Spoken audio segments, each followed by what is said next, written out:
caught with social media, for one. I mean, that's just, if you don't have access to a computer, then, I mean, the way it used to work, I remember when I was young, I used to have to call my friend's house phone, and maybe their mom would answer, and I would just like have to ask for them. Now you just send someone a Facebook message and you go check it at any time, and then you just send them a text message when you're there.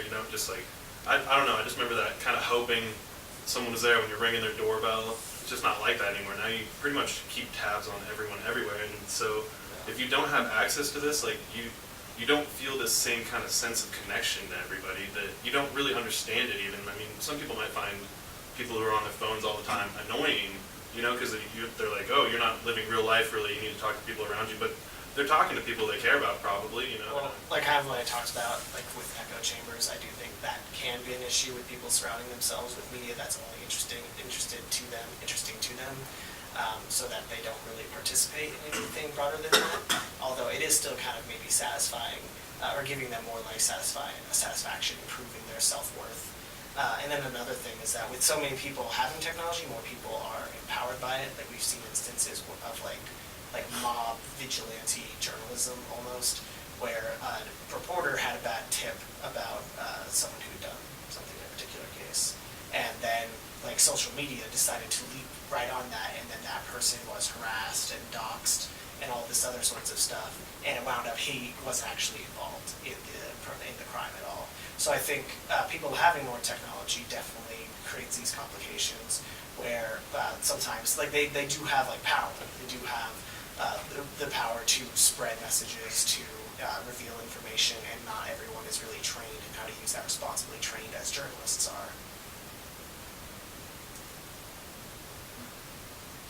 I guess just my major problem, how I see it, I mean, for me, I work in a deli at a grocery store, mine is face-to-face interaction all the time, and it's so annoying half the time when people are on their phones or they can't get off talking to the phone for 5 minutes to tell me what their order is, whether or not it's making a sandwich or slicing deli meat. But I mean, I still think that there is a loss of face-to-face human interaction. If we were to ever lose that technology, if something were to ever happen in the future and we were to lose that, honestly, I think people would not understand what it is to actually like sit in a room, we're all talking face to face, we're not Skyping, we're not doing some video conference for it.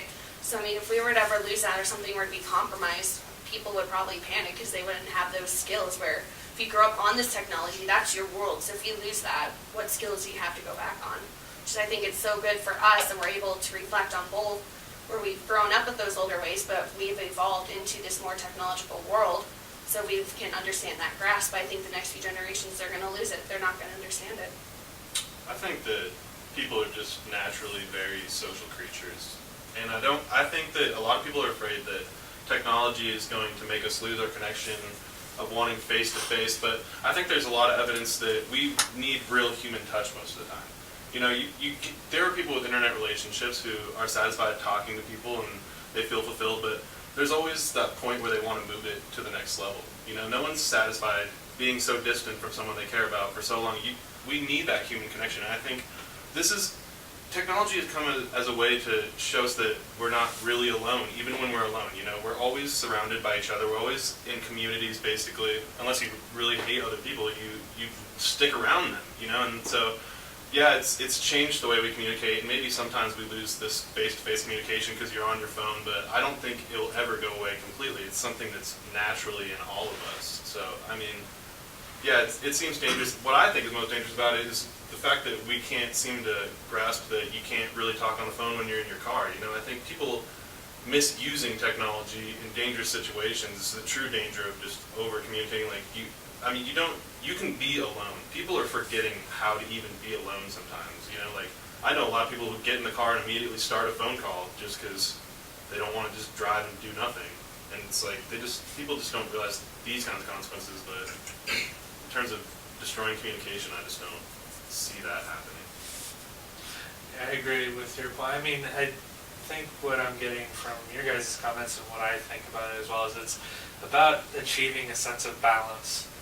We become too reliant on digital communication to an extent where we prefer that 100% to physical contact, then we'll have a serious problem. I don't think it's going to happen. I think that the case where, in a couple generations, children, those adults are going to lose their ability to communicate face to face. I think that example is a little extreme. I think what we strive for as human beings, as social beings, is I liken it to the sitting around the campfire sort of scenario. So with digital technology, we go on about it being disconnected. We're disconnecting ourselves from people who are physically around us in favor of people who we can relate to, people who we get. I don't necessarily think that's always a bad thing. You still have those social circles, this sitting around the campfire sort of thing. It's just a little more chaotic, I guess you could say, than it used to be. With you just talk to people who are physically near you now. It's moved into the cyberspace where you have those conversations. But even with people in our lives who we can physically meet up with, I don't think it's going to completely go away. Because, like Anthony said, you want to have that human touch, that human interaction, and I don't think we progress well without it. Tim, Jordan? Yeah, I would agree with Zach, and what I think the danger is the convenience of it. Like, I would agree that I think people would. I don't think people are going to lose their ability to interact face to face, and I think that most people, would prefer it, even if they don't know that, even if they would never say that they prefer that. I think that still, like, biologically you would, but I think that, and what Anthony was saying with the driving and these times where you're using your technology because it's convenient, like, that's also, like, where it can be dangerous, when you're supposed to be doing something else, and you're supposed to be driving, and you're supposed to be Looking where you're walking. yeah, walking. But, when you're supposed to be seeing the patch of ice on the ground. I think that's part of the danger with technology, that it's so convenient that it's like, why wouldn't you use it?